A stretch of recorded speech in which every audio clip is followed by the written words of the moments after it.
Welcome to Leadership Coaching. Each week, we explore fresh topics inspired by our coaching clients and our guests to discover the essence of effective leadership. Worry or wonder? That's what we want to talk about. Hi, you've joined the Leadership Coaching Podcast, and that is co-hosted by Dr. Martin Kettlehat, also known as Doc or Marty. I call him Marty. Welcome, Marty. And by me, I'm Bill Tierney, and how do I want to identify myself now? I'm a certified IFS practitioner. And in fact, I'm working on getting that renewed for a couple more years because it's important to me that I maintain my certification with the IFS Institute. And lately, I've really been focusing on thinking of myself as a recovery coach, although that's not on my website. I'm a results coach. But I've been talking about myself as a recovery coach recently because I love working with people who recognize that they've lost their connection with their true authentic self. And I love helping people recover that. Now, that's not the traditional sense of the word. We talked about this a couple of episodes ago. When we talk about recovery and you think about what's a recovery coach, that's somebody that's going to help somebody with substance abuse and addiction issues. But and while I do work with those people for sure, I am one myself. I is one. I'm just working with anybody who knows and recognizes and is at the point like, who the hell am I? But today, let's wonder about that and any other thing that we might worry about. Okay. So as I introduce in this way, Marty, what's on your mind? I was thinking about what you were saying about recovery and how it's sort of like the human condition. None of us ever completely lose touch with self. So it is always recoverable. We are always connected to self, even if we've got, a bunch of bad habits in the way or a bunch of disempowering thoughts in the way. It's always accessible. It might take a lot of work, but it's there. We are ultimately the self. And so the human condition it's all about recovering ourselves, whether you're already way down the path to self-realization, or if you're not even interested. That is the path that we're all on. The humanity in general is on this path to itself, its truth. Yeah, no doubt. In my mind, anyhow. So what I'm saying is I like that understanding of it that you're putting out there. I think that could, seen in that light, recovery could be, something very inspiring and attractive to everybody, not just people who have an addiction. A couple of things crossed my mind as you were making those comments. Several things, actually. Let's see if I can capture a few of them that are actually relevant to this conversation. One of them is that you announced just this morning, for the first time that I've seen anyhow, that your book, Leadership as Relation, is available now on Audible. Mm-hmm. And I knew that you were the voice. I knew that you had read it into Audible or as an audiobook. But until I started listening this morning, I didn't realize how much more value for me I'm getting from listening to your book than I got from reading it. Oh, wow. I haven't quite finished your book, and I think I may have mentioned that in my email to you this morning. I'm roughly 80% through it, I think. Mm-hmm. And I've enjoyed it. It's been good, but I got to tell you, it's a little bit of work. No, It's a little bit of work to read that book. I would totally expect that. Yes. And I totally expect that you had to work your ass off to write it. But you'd never know it listening to you as you read it. You'd never know that this was work, other than possibly a work of labor of love. Mm-hmm. Mm-hmm. I think the intonations. Anyhow, I'm getting off on a little path here, but just the way you read it provides just a little bit more information for me about how you felt about what you wrote as you read it. Mm. Interesting. So anyhow, Leadership as Relation, I highly, highly, highly recommend that you pick it up if you haven't read it yet. And if you're a member, or I don't know if it's a Prime member or just a member, it's only 99 cents right now. So oh, really? Yeah, I paid $9 for it. I'm a Prime member. It's okay. maybe it's a member of. You have to be a member of Audible. Are you a member of Audible? I am, but I bought it through Prime. So anyhow, it's under $10. It might even be under $1. It sounds like. Mhm. In any case, it's a great listen so far. I'm not very far into it. I'm just really enjoying your voice and the way you read it, and the life that you put into reading it. It's awesome. Well, I very much appreciate your saying all of that. Thank you. So, what is that may or may not have anything to do with wonder and worry. That just happened to pop in my mind when I listened to you talking, and I realized, look, listen to the passion that's in his voice, and as he's talking about this, and how much he loves just doing this exploration. So that word exploration really wouldn't be much. It wouldn't be the same experience without the wonder. And there's another word I think that we can throw in that makes exploration more enjoyable, maybe more of a fulfilling experience. Wonder and curiosity. I wonder kind of points to WONDER points to curiosity. Yes. Well, that's my association with it. Wonder. There's an almost magical shade to it. The way I think of wonder, because it's wonderful, and it's wondrous, and you it's full of wonder. Like Flipper. Remember the show Flipper? Oh, sure, yeah. Yeah. Right? He lives in a land full of wonder, Uh-huh. lying there under the sea. Uh-huh. Was the song, right? So I ever since I was a little kid, watched that show Wonder. I was just I wonder. It's got Mhm. that magical piece to it that um yeah, and all of this is very different from worrying. Oh, yeah. Yeah. Worrying is like, okay, it's closed. It's not opening. It's fear-based. Wonder is joy-based, I would say, and yeah, worry yes, is fear-based. exactly right. Exactly. And when fear comes in, for me, and maybe it's not black and white, but when fear comes in, it cuts off joy. Yeah. Now, how and it could probably be the other way around. If you could notice you're in wonder and somehow shift to wonder, sorry, if From fear, you're from in worry, worry. Yeah. beg your pardon, if you're in worry and could shift to wonder, it would do the same. Like you couldn't be worried anymore. You couldn't be fearful anymore if you were really experiencing wonder and joy. Now, how do you make that transition? So 8 minutes and 22 seconds into the podcast, I'm finally going to talk about IFS. It took me a while today. Usually it's like 30 seconds in. But there's always a practical application of IFS. And as a coach, I'm listening, I'm watching, I'm looking for opportunities to use the internal family systems model to move the needle. I got to tell you, by the way, just parenthetically here, I don't mean to interrupt, but I can't help but use IFS, even though I'm not trained.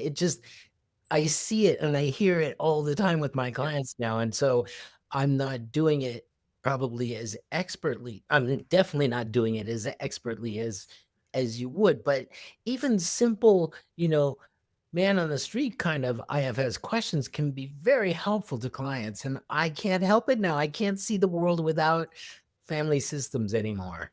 Well, and I love hearing you say that, and I'm not surprised because in our conversations, that's the way you clearly think of yourself and other people. Even though you're not using the language of IFS as much as I am, clearly you see that, and you see how we all are made up of parts, and when sometimes when we kind of make mistakes or say things that really aren't very helpful or do things that kind of get in the way of what we're really up to, you see, I see, and what a relief it is for anybody to be able to see, oh, that's a part of me. I need to tend to that part. I need to notice what's happening. And that's not to say I need to control that part of me, because that doesn't work. No. I wonder if we can wonder about it. I wonder if we can wonder about that part. Mhm. I wonder why that part felt like it needed to react right there. Huh, let me ask it. And that's the thing that IFS lets us do, shows us how to do, is if you wonder about what happened inside and why it happened inside and how it was that it happened, despite the fact that you had no control over it, you didn't consciously choose to do it. You just felt this thing in your body. Let's say you felt this emotion, you heard words coming out of your mouth, and then you made up a story that you were in charge of that somehow you made that all happen. When and in the past, before I knew about parts work, I would just, as quickly as I could, try to retrieve those words, put them back in my mouth, and undo what damage I did. Right. Yeah. And how effective can that be? It's a lot of damage control.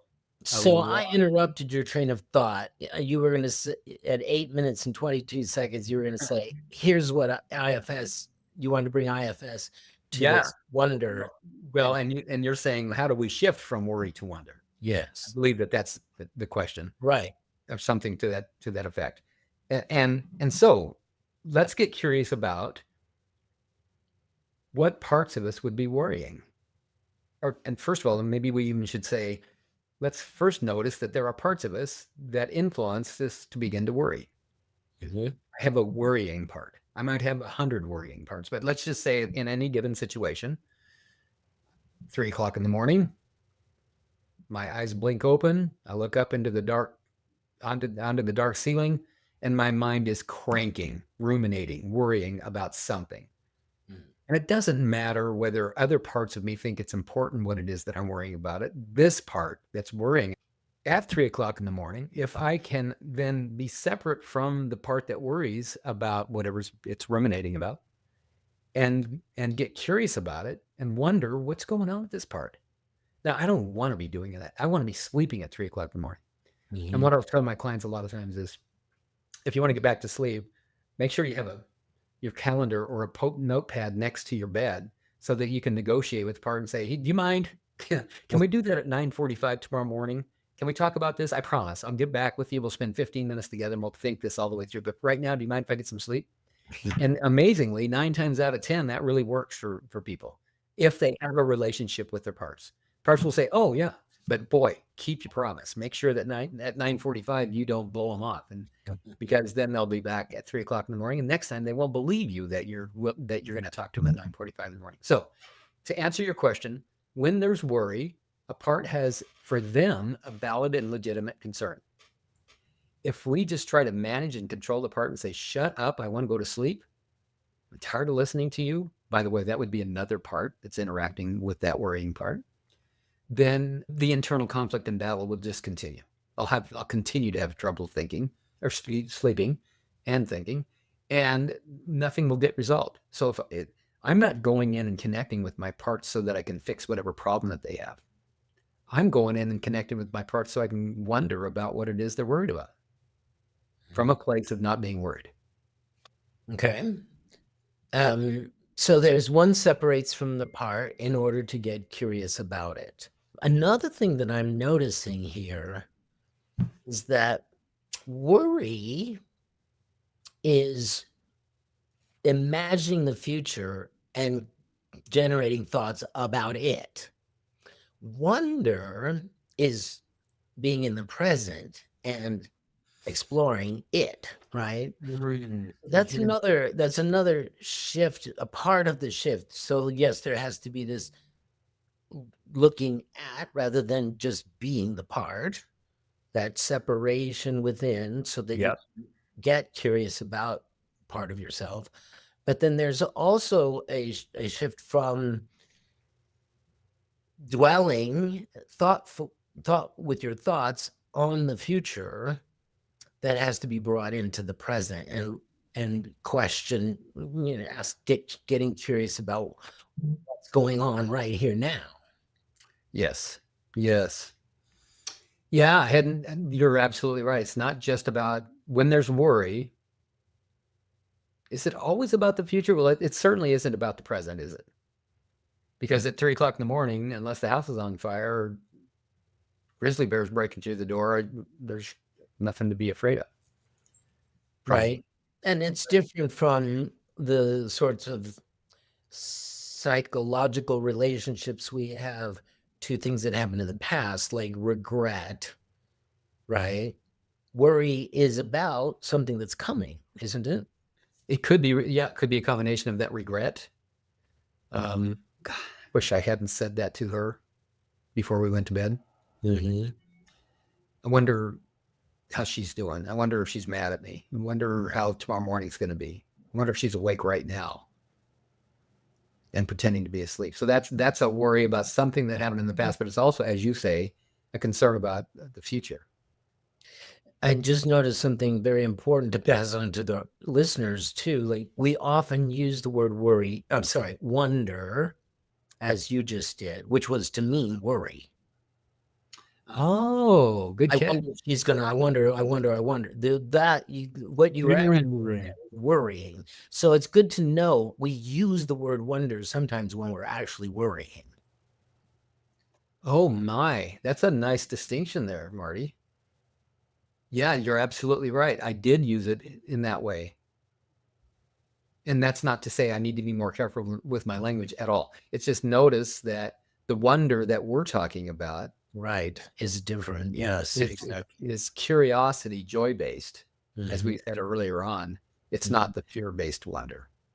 Yeah, like I'm just remembering a crystal clear example of this that stuck with me, kind of because it hurt. But the one time in the mastermind call, I think it was 2 or 3 meetings ago, I said to one of our compatriots, I won't name her, um, I think the answer lies in your going into that experience and really discovering what is going. She wasn't budging, she wasn't going there. And so I dropped it. And you slowed it when you really wondered what's going on in there, and you slowed it way down and got her present, and it was effective. It was very effective. So I got worried that Mm. she wasn't responsive, and you wondered, well, wait a minute, I think the answer is here. That was a beautiful thing. Huh. Yeah, so you're sharing that. You're reminded of that as we're talking about this distinction between wonder as worry or wonder as joy, right? Mhm, Or wonder as discovery. mhm, mhm. Yeah. So in that example, my wondering from discovery, from curiosity, had some sort of maybe energetic impact on her, where she maybe felt like she could join me with that curiosity. Yeah. Yeah.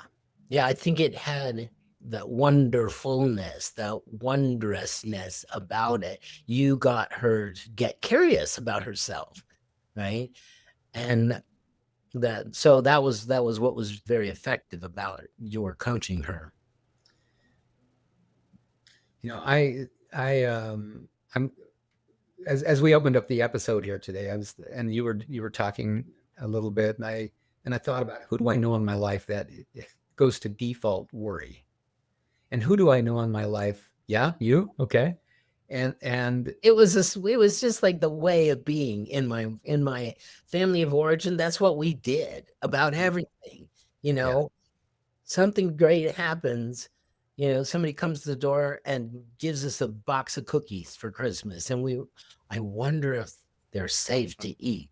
I'm worried that there I did it again. I, yeah, I'm worried that, if my parents would worry, like if other parishioners saw that we had an exchange with that parishioner, that they'd be jealous, and so we were worried about that. We just worried about every little thing, and so it's really a style of being in the world that I inherited. hmm that's a great funny example. Who comes to mind for me immediately is not someone that's in my life anymore, at least not in the flesh, but my mom, Mhm. who passed away in 2011, I believe. Uh, and we had a really great turnaround in our relationship the last couple of years that she was alive.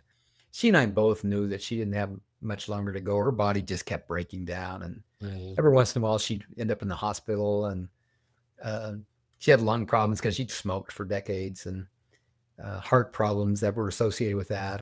And so we knew she didn't have much longer. And I realized, oh man, I don't like how this feels. I don't like how it feels to relate to my mother as I do. Like, I don't want to talk to her.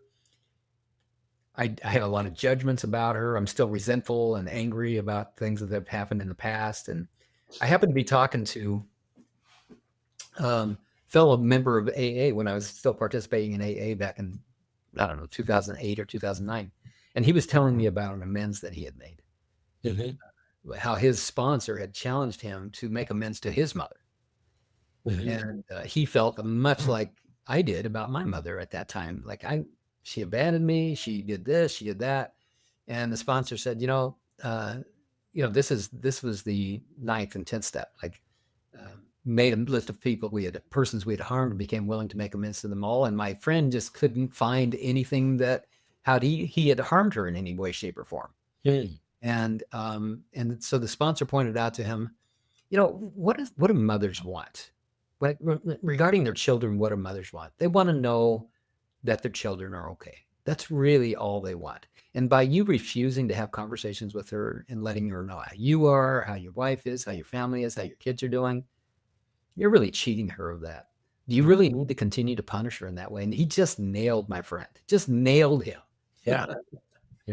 And so my friend says, what do you want me to do about this? How am I supposed to make amends to someone that's done more damage to me than I've ever done to them?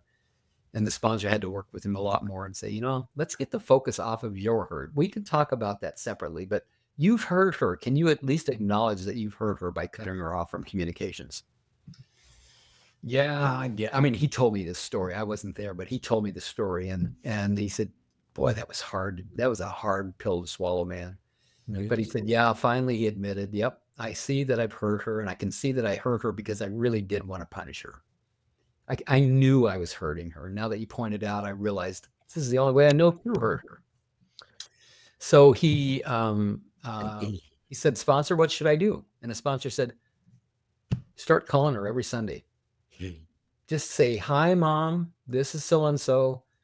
Just wanted you to know I'm okay. The kids are okay. How are you? And so he tells me the story, and by then he'd already been doing it with his mother for 2 years. And he said it just transformed the relationship. I began to relate to her as the person that she was today rather than the person that I judged her as being when I was growing up. Right. And it made just such a huge difference, he said. That's a big difference. Yeah. Huge. Some of the best coaching I've ever gotten, and this guy's not a coach, he's a computer programmer. So I thought, I think this is really an important point about worry and wonder. Like, not only people in 12-step programs, but all of us are in relationships where we're needing to make amends of one form or another, to apologize, just to acknowledge, like on a weekly basis sometimes, to all of those mending kind of conversations. We're all in need of those constantly. And when we don't engage in them, then there's cause to worry. that's right. That's right. And I love thinking about, making amends with someone, getting curious, wondering about how you've contributed. It's a relationship after all, even if you hate your mom because she was always bitching at you, wondering about how you contributed to that relationship. Like, you took the bitching, or you didn't stand up, or you made it mean that she is a bitch, as opposed to wondering, like, gosh, what does she need, or how could she heal? There's so many ways, and so that wondering what is my part in this is very helpful. Very helpful. Would you like to learn more about how the internal family systems model can help you to heal from your past and thrive? I use the IFS model with my coaching clients to do just exactly that. If you think coaching with the IFS model could help, check out my website, billtierneycoaching.com. Now, back to the show. I walked away from that conversation with my friend completely convinced that I needed to do the same thing. And I didn't want to. But before we left our lunch that day, he said, "So what are you going to do about Mhm. your mother and your relationship with her?" Mhm. And I said, "Okay, yeah, I'll do it. I'll do it." So that Sunday, I called her up, and it was the same thing for me. It was just, oh God, felt like I was running myself through one of those those old washing machine ringers. Oh God. "Hi, Mom. This is Bill." "Billy," she says. And then she said something sarcastic like, "Well, who died?" or something like that. Yeah, right.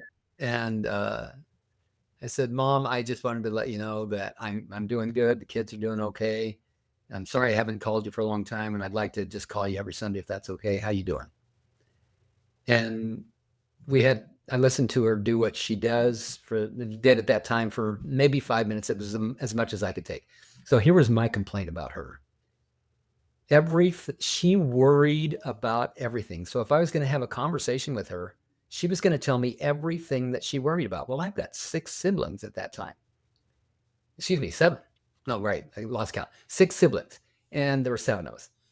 And so she would go chronologically by age down the list of all her children that she worried about. I'm worried about Jeannie. I'm worried about Stan. I'm worried about Cindy. I'm worried about Angel. I'm worried about Chrissy. I'm worried about April. And she did this and she didn't do that. And he did this and he didn't do that. And every word that came out of her mouth, I just felt like I was carrying this huge burden. And like I couldn't wait to get off the phone with her.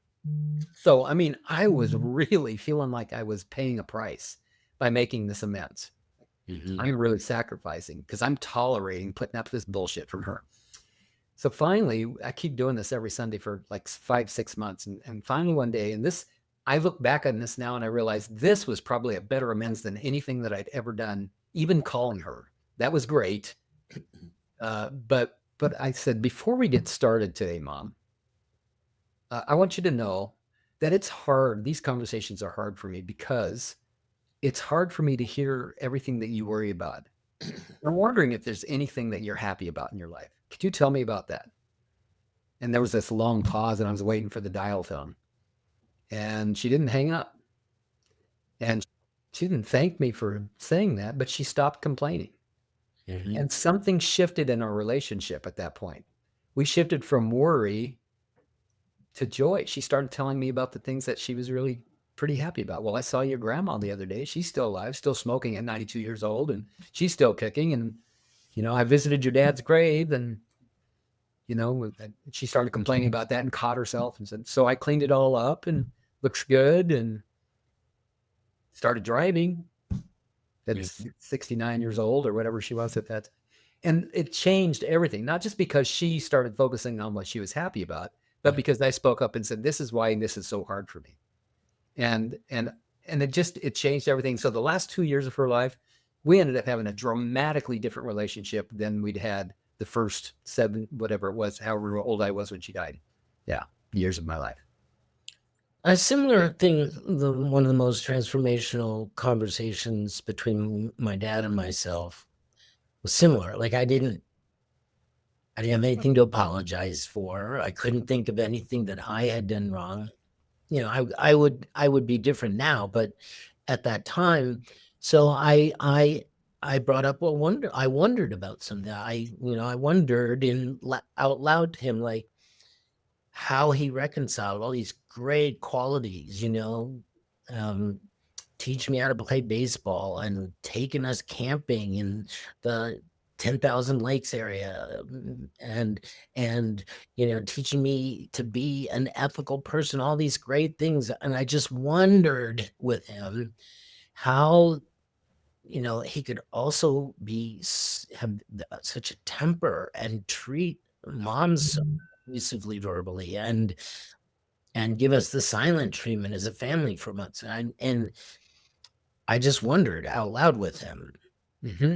And it changed our relationship. It completely, from that moment, he was like, I can't believe you brought this up. Nobody has ever talked to me about this before.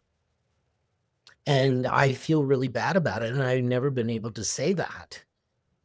And, he said, well, I said, well, maybe we could find a different way to be in those times. And he said, well, maybe bringing humor to it all.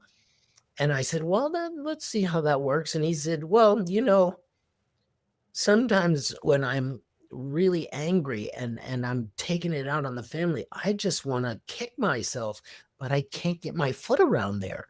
He was he was being funny. There's the humor. Yeah. He was trying to be funny, right? And so, but from that point on, we talked things out instead of yelling at each other. Fortunately, it was quite late in his life, but from that moment on, we always talked things out. It was very different from that point on. So again, wonder was the key. Yeah. Yeah. And wonder based on curiosity, joy, and discovery, not wonder based on worry. Exactly, which is what I had been doing for many years, is wonder worrying. Wonder if he's going to explode if I tell him this. Wonder if I'm going to get yelled at for that. Wonder if, he's going to speak to us in the next 30 days. Like, that was really worry, and it separated us rather than bringing us together. So then when I saw that, I was able to take responsibility and make amends for sitting over here worrying about him instead of wondering how I could, participate with him. Yeah, here's another example. Thanks for that story too. I'm just noticing as I'm listening to you right now that the reason that we're able to have these conversations and record these episodes and get in front of however number of people would be watching this on YouTube or listening to it on Apple or Spotify or any of the other platforms is because we're not too worried. We can't possibly be worrying about what people are thinking of what we're saying. But in the moments that I worry, like, oh shit, I wish I'd have said that differently, or I wonder how that came across, I leave the present moment. In that moment, I leave the present moment. Yeah. I'm less present in this conversation. Mm-hmm. And for me, that requires that I regroup and bring myself back here again as quickly as I possibly can to stay in the conversation. Mm-hmm. Most of the time, what I notice, and we've had a couple of episodes where it was a little bit clunky and we weren't connecting as well. And I wonder if I were to go back, there it is again. I wonder if I were to go back and listen to those particular episodes, if maybe I could pick up on the nuances that would indicate, where did my mind go there just now? Mm-hmm. What was it that caused that disconnection between Marty and I, or that break in the conversation? I suspect that what I might find is that my mind went off in a different agenda. For example, whether it's worrying about what I think you meant by what you said, or worrying about what someone might think about my objection, my taking the conversation in a different direction, just simply having my mind wander and not even being present at all. It's so amazing. I can count the number of bruises and scrapes that I get in a week that I'm not present versus, the care that I take in moving through the world when I'm not preoccupied. That's just one way that I measure the difference. When my head is full of worries, I will, bump my elbow or scrape my knee because I'm bumping around the world, not paying attention fully. Yeah, exactly. And the thing is, this is not trivial stuff. If you take but 1 second to go, I wonder, why did that guy just cut me off? Like, what kind of a boom?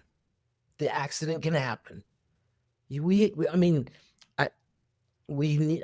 to be a worrywart here, but you do, there are consequences to letting your mind, wander off.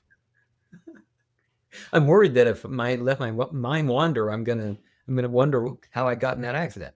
That's right. That's right.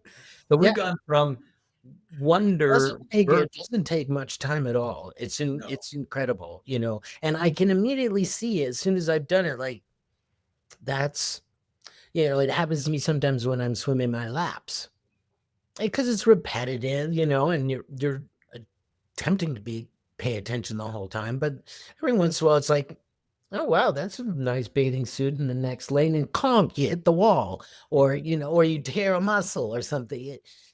I mean, Yeah. not getting into that worry place is important. Mhm.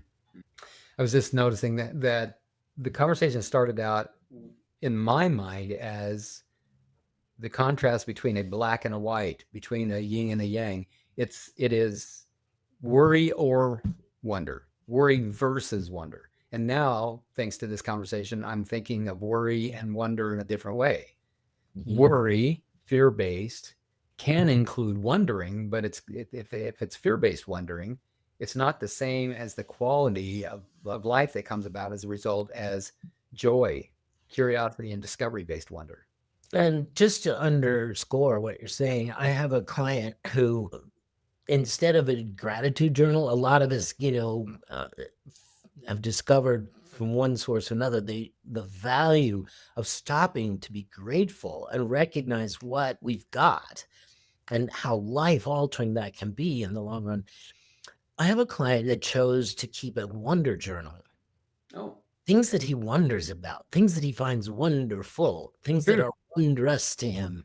And, like there was one passage in my book about star constellations. We don't need to go into the details about it, but that got him wondering, right? About which constellations are in which part of the sky and what do they mean and all that. So you can also, I just want to recommend, or suggest, I should say, that this is as valuable to get yourself in that wondering place that we're talking about, the wonder at God's creation, or the wondrous things that we can do as human beings.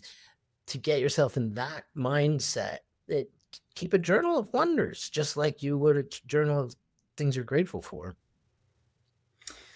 This morning, I had a coaching group, um, one of my recovery groups, and in that group this morning, one of the participants brought up being in a particular disempowered state of mind, Mhm. and she mentioned that she was making it mean that she was going to always feel this way because she's always felt this way, Mm. and so she's in that state of mind. Of course, she's not always feeling that way. We don't always ever feel the same way all the time. But a part of her was being pretty Eeyore about it. I'm always going to feel this way. Nothing's going to be better. And so Mhm. we had a nice conversation about that. Like when we're in that state, notice, and she labeled it as there's a part of me that feels like a victim. Now that word, victim. Notice what happens inside when you think about yourself as a victim. Mhm.